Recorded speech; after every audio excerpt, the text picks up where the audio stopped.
Detroit Free Press chose chartreuse in Midtown Detroit. There it is, the video from inside that the restaurant on your screen. And we have an inside look at that location there. That food looks so good. Joining me now is the food critic from the Detroit Free Press, Mark Kurlianchik, here now to talk about chartreuse and why you chose chartreuse.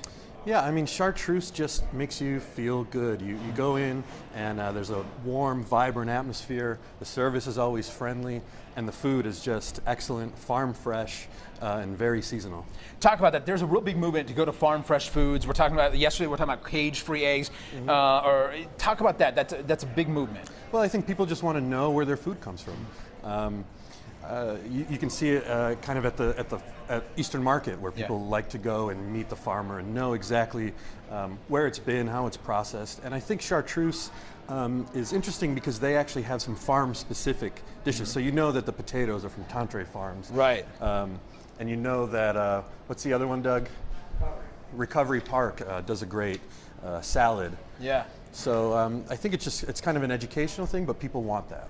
Take us through the other ones that you listed. We have some limited time, so take us through the other the other restaurants that you listed, the information there on the screen for so many people at home so they can talk about them as well. And if you can read them off the screen too for everyone at home as they relate to what you... So number 2 is Mabel Gray, James Regato's restaurant in Hazel Park.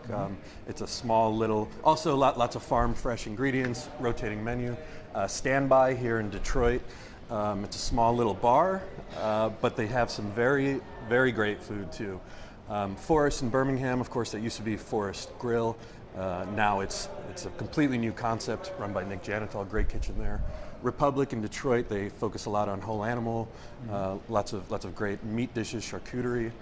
There's Cuzzo's Chicken and Waffles, which I think a lot of people were surprised to see a chicken and waffle joint, but the activity that's going on around Cuzzo's in the Avenue of Fashion is pretty incredible. Yeah, and then we also have La Dolce in Royal Oak, Vertical Detroit, Central Kitchen Bar, and then of course Townhouse right outside our street side studio here in downtown Detroit. A lot of good restaurants here. What's your message to people real quick, one last time, to get people out there to check out these restaurants?